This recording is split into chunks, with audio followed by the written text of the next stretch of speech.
guyyaa silaa dalagaa. Salaamu alaikum warahmatullahi wabarakatuh. Salaamu alaikum warahmatullahi wabarakatuh. Kami nagaa fayyaadha jirta hordoftoota keenya. Boonsaatu.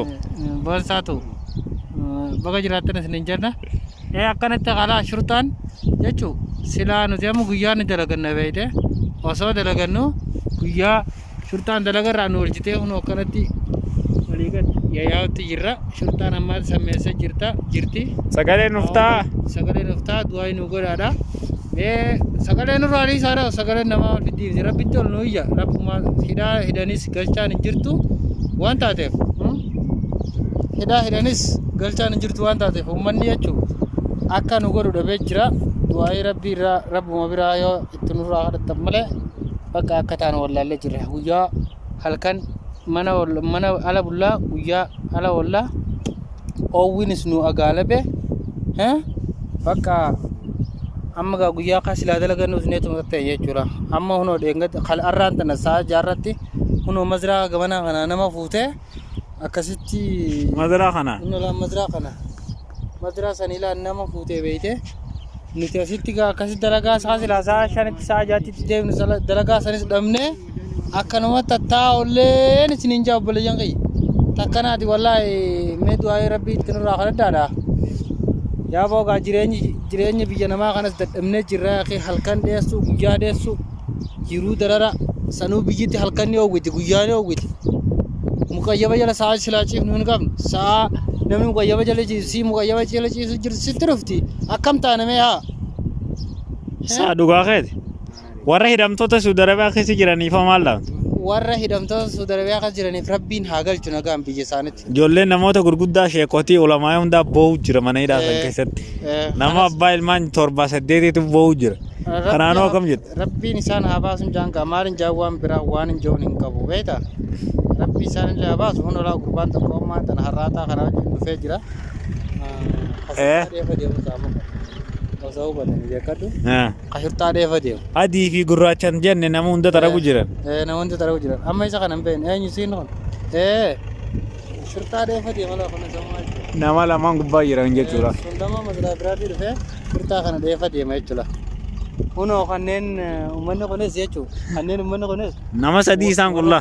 Hasilaa dalagannu kunoo shurtaa dheefas tattaa'utti jiran jechuudha. Nutis. Ijoolleen kam? Kanaatiin isin jaayaa ijoollee teenya qaqqaalawwan. Ilmaan Oromoodhaan dararaa malee hidhaa malee dadhabanni obboleessoo jiruma tanaawu gahee nurraa guutu obboleessoo nu dabarse way. Du'aa sirriitti akka nu gootan isinirraa feena yaa ilmaan Oromoo. Mee sirriitti itti kanaatiin isin jaa obboleeyyan kiyya qaqqaaliiwwan. Sirriitti itti du'aa akka nu godhan qara. Itti nu kadhaa yaabo. Abbaan sanoo amman fuudhelleedha. Amman fuudhe jaartii eegan fuudhe guyyaa. Baatii 3-4 jira beektaa? Maraa jechuun hangam bira teessi? Jaartii bira dhaqeetu 15 bira taa'ee dhufe mee amma yoon qabame jechuudha. Jaartiin akkatti tanaan fuudhageessee akka boo'ichaan imaan duugatti. Ati ni boocha? Ammana hidhaadha taa'ee yookaan tokko ishiin isteessee yaa rabbiin nun qabini yaa rabbiin hin qabini yaa waan san sanoo ammoo. Wallaahi dhuga dubbiin tun jara keenya. Hooy bar hanjamatti jiran seenaa wallaahi isi amman fuudhe fuunaan baatii lama kana taa'ee bira dhaqa jaartii bira. Amma jaartiin dhala jirti amma deengaddan biraa dhufe amma arraan shurtaan hoggana hariitu kana jechuun ni rifatti jaartiin jechuudha. Ati immoo huccuu meeqa ol gubbaan kaatee jirta fakkeenyaaf dararaan mana suudiitu hin jabaatte. Huccuu tan amma an duraan hin kaadde.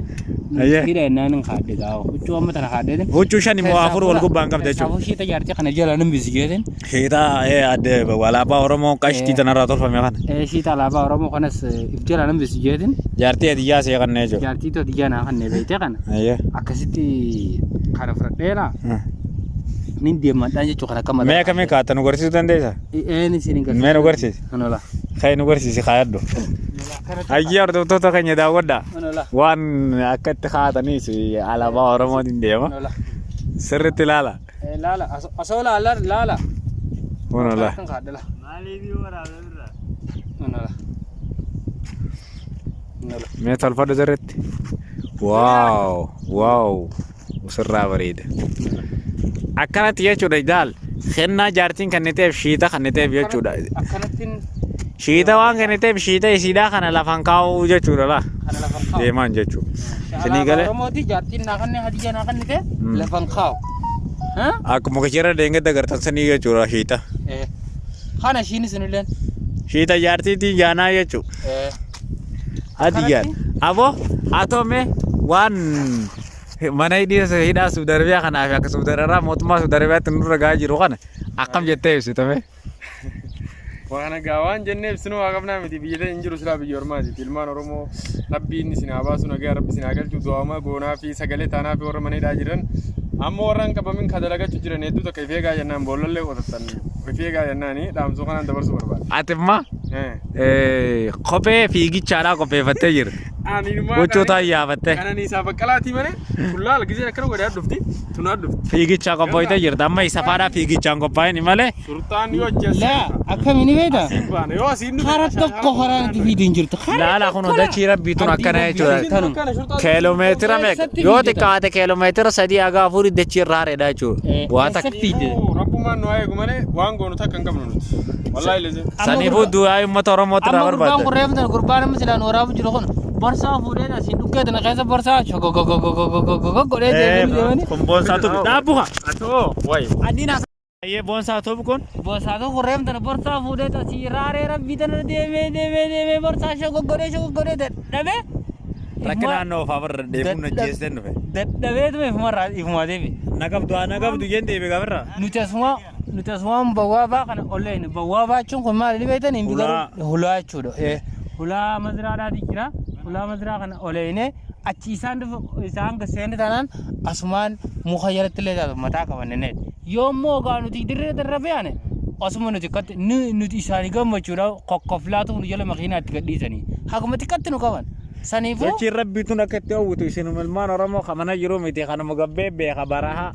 Biyya Suudi Arabiyaa keessatti ilmaan Oromootiin gaggeeffamaa ilmaan Oromoo gaggeeffamaa jirtu kan. Gizee mara liivii waraabu miti feesbuuk irratti waan mara irratti. Osoo yuutuuba ittiin guddifachuun taane fakkeenyaaf dhugaa rabbi sagalee ilmaan Suudi Arabiyaa kana akka taatan kabajaa guddaan isin gaafanna.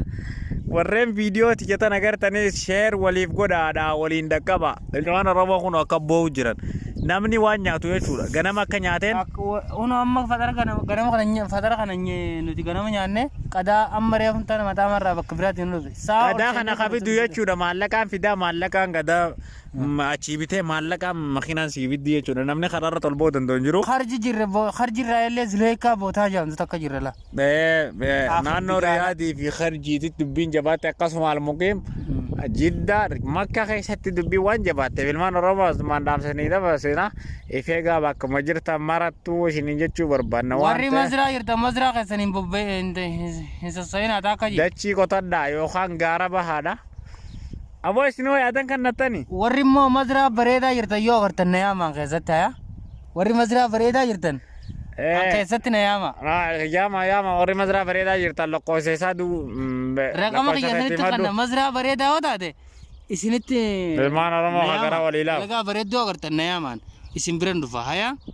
Mazraan keenya kun karaarra waan ta'eef akkasumas dalagaan amma dhufnelleedha. Namni jaartii qabu mazraa bareeda dalagata malee mazraa akkanaan dalagu mazraa karaarraa kana ijoollumaatu karaarraa waan argate bubbutatee deemaa malee amma jaartiin keenaan jettee jaartiin duuba mana taatu ni caccabsanii bar dubbii jabaate. Mana taatu ni cabsanii saniifuu nuti rakkanne jenne jaartii taatu bira dheenoo jenne mana taatu ni cabsan. Cinqiyuu taane bileeso qotannee lafan seennu bararree samiin baqannu bararree biyya teenya muqannu akkam taana. Saniifuu nagaa barbaannaa. Isin waa furmaatu nu godhu illee dandeessanii haaliquma kaa furmaatu nu godhu garuu yoo wanni itti bakka isin itti furmaatu naa goota yoo dandeessan isin immoo mazraa bareeda yoo agartan na yaama. Viidiyoo kana mootummaa Itoophiyaatiin dhaqqaba hadaraa rabbi sheer waliif godhaadha. Sheer walii godhaa. Akkasi namni biyya ta'e mootummaan qalbiin sun gartee mi saree gadii sun. Aboo sun mootummaa maali yaaba? Abiyyoo kaasaa ibanda. Aboo sun bar sareedha abiyyoo jige. Silaa inni sun har'aan tana biyya tana sirriitti amma dheengadda mootummaan maaliiti kadhiyoo tana biyya tana dhufee nama waa xiqqoo hidhaa jiru akka nama kiyya guutuu hidhaa naa baasaa haa jirullee gurodheetiin galfadhaa jee warreen isaanii warra tireellaa gurguddaa ofu kana beeyta kana akka wanni hin gooneef hidhaa yaafatee jechuun nama isaa guutuun haa dalagate yaanii ka'ee qote dhiyeengad. Paakistaanii dhuma nyugaasii wanniin. Tuma Paakistaanii. Warreen qadiyyaa jiran baafate. Mootummaan Paakistaanii jechuun dhufee biyya tana warreen qadiyyaa jiran baafatee yoo taane biyyattiyyattiin dachaafadha guutuu isaanii jee lakkii jeeni mootummaan akkasitti silaa innillee dhufee kana nama biyyittillee jibbitee bara kana saree. Leencoo baatee as ergee deengadda waa siyaasa tortoraadhaati. Akkasii hordoftoota keenya yeroo bijee liiviidhaa walitti chaana yeroo arganne ifaalleen qabnu.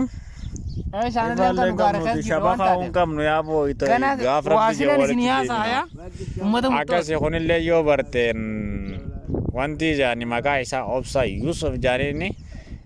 Hargee lixaa magaalaa Machaaraa. Kan jedhamurraa. Magaalaa Machaararraa dhaloonni isaa akkasii nagaa keessan jiraadha. Yoo jiran biyya torbaan qophii biraatiin walitti deemina. Nagaan nuuf tura. Bye.